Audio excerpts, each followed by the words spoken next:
It's morning here in Victoria, and before I start the day, it's beautiful, clear, crisp. I wanted to show you the mountains in the distance over the water. And by the way, that big building to the right is the Empress Hotel. Right there is Parliament. And way in the background, look at those mountains. And as we pan, you can see more and more and more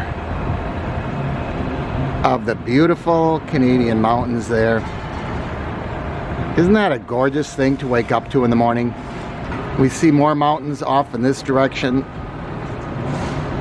Just a beautiful, beautiful day.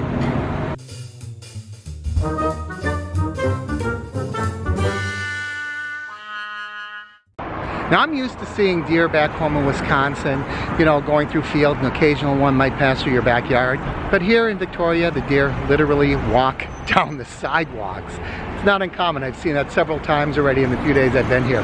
They also have double-decker buses here, much like they do in London. But today we are going to Miniature World. It's right down the street from my hotel, so I've been wanting to see it. So let's go take a look. We're coming up on Miniature World.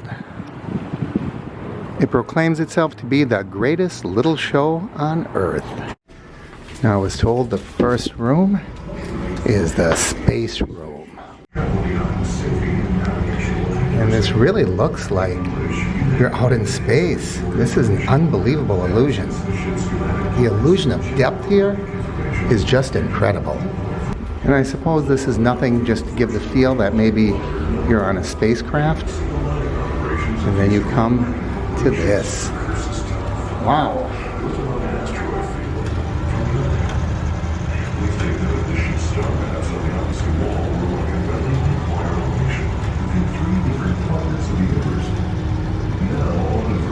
This exhibit is 1944 Normandy.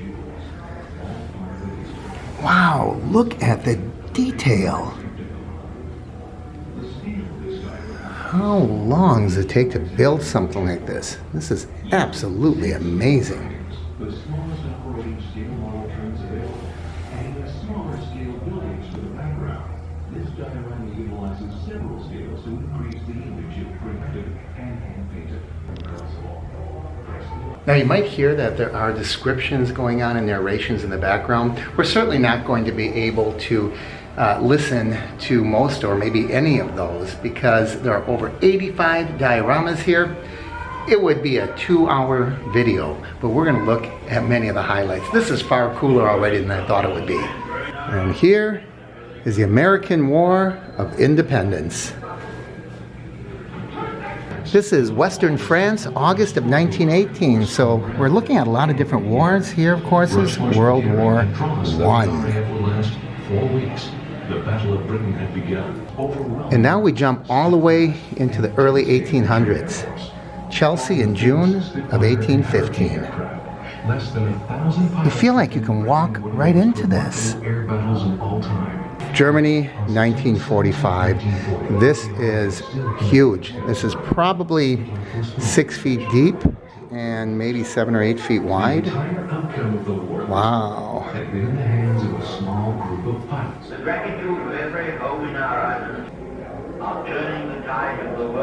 And this depicts the 30-year war. So we're starting out with a lot of wars. Here once again is the Civil War. Look at there are men falling off the bridge. They're charging into the water. Among them were over 4,000. And it's not all dioramas. This is a US 12-pounder Napoleon howitzer. We're now heading into the Great Canadian Railway. It says that this display has a 30-second night sequence. So as we follow it along, you may notice that it changes from daytime into nighttime. Look at all that detail, all the lumbering that's going on. Even down there, the train that's carrying all the lumber. And you can see the lumberjacks down there.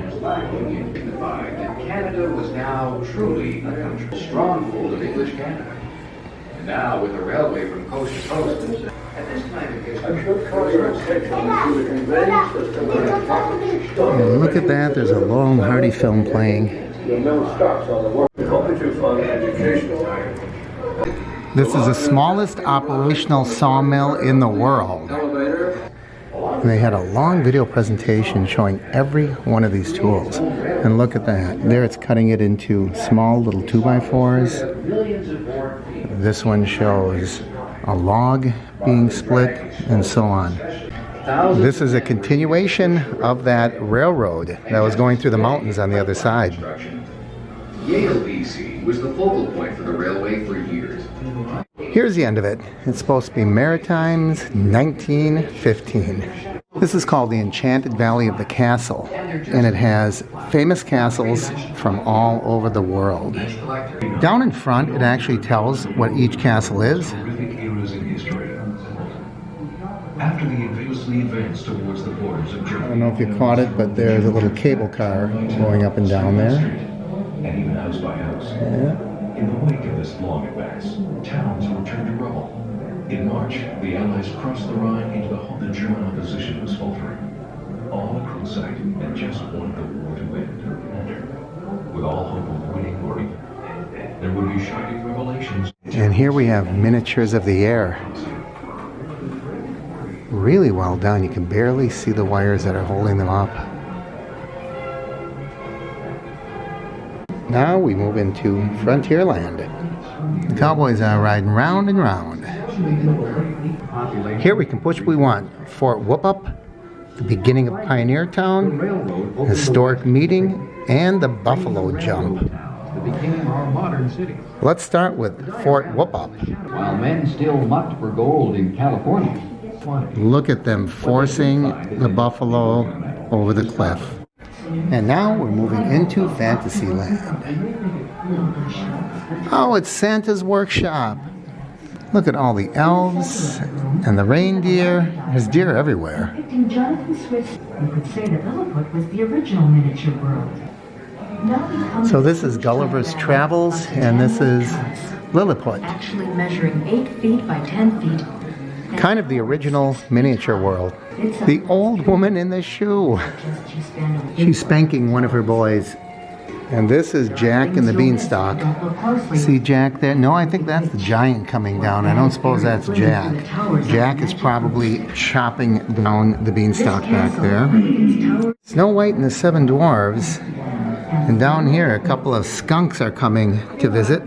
And you can see a lot of the dwarves. There's Titania's Palace. Oh, goodness gracious. This is, I don't know, 6 or 7 feet tall. Absolutely incredible. I see a witch flying overhead.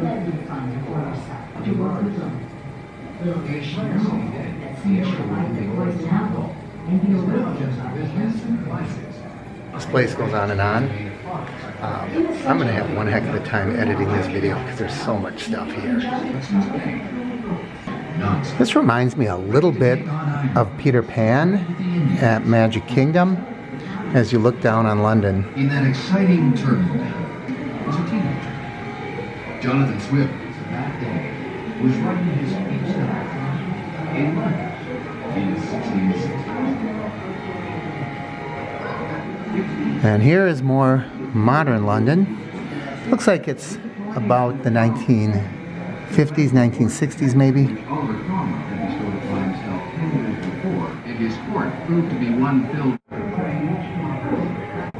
This represents a Gold Rush pioneer church from the turn of the century.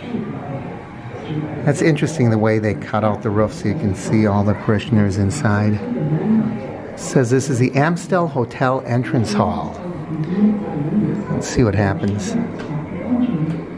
I like that this is interactive and you can turn on lights and make things move. That really adds to the enjoyment. He's sneaking a kiss, thinking he's going to give his gal some flowers. But his horse has another idea. And that old dog is looking and laughing. He knows what's happening.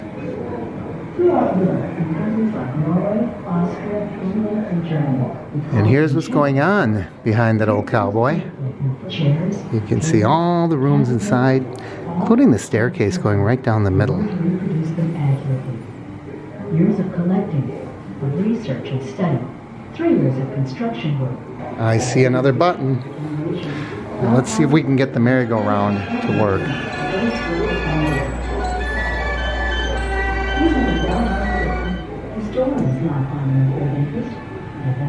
Here's the Swiss Family Robinson treehouse. All right, let's see what these things do. This is absolutely astounding. This is called the Enchanted Dollhouse, and it's bigger than me. In places like Scotland, South Africa, England, Boston, and New York. I can't even get the whole thing in my frame. They sought out all. That's how big it is. Much of the furniture was made by Don Ray himself. This is Tudor Manor. It's supposed to represent turn of the century Victoria. Move right in and peek in the windows. You almost feel like you shouldn't be spying on these people. I know it's called Miniature World, but the size of these things is so impressive. These are 6 and 7 feet long, and you can peek right in the windows at the residence.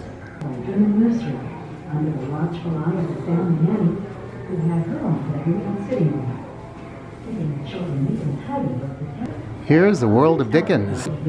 First we see Oliver Twist. I'm not sure where Oliver is, but I'm thinking that might be the Artful Dodger. Who knows? And right next door we see Nicholas Nickleby.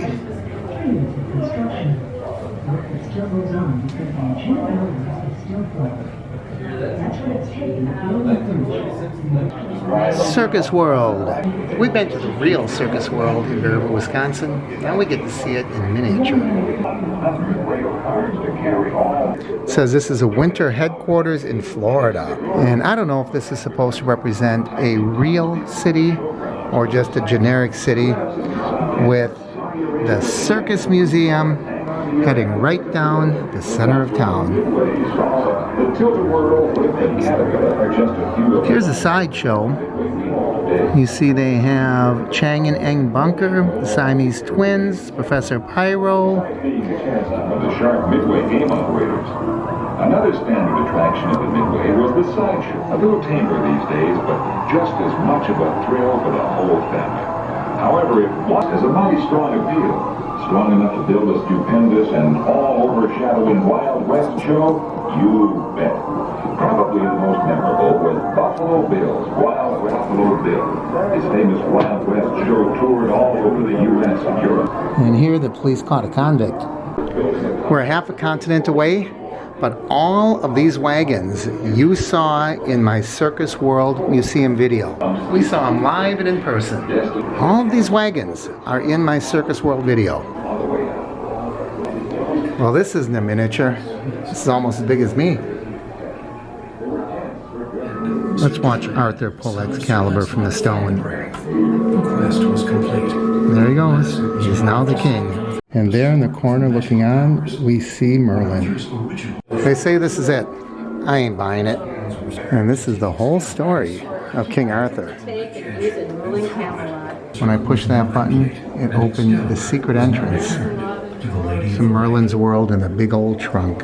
As the sun sets on Here we're supposed to see glimpses into the future. Oh, there we see some glimpses into the future along the back wall. Here we're supposed to see dragons keeping vigil over their lair. called Camelot. That one's moving. In the So is this one. there have been varying. We're supposed to see Excalibur rise from the watery depths of Arthur Lake. Then one day, a young squire grasped the sword and withdrew it with ease. And you know what this is. The Knights of the Round Table. And as grand as that looks, I kind of suspect that there might be some bad business going on down here. The protector of the lances was not able to join the Knights of the Round Table. There is not a seat for him. They're ready to joust. Take this sword. But he was no match for Sir Mador. as he was reluctantly about to begin the joust.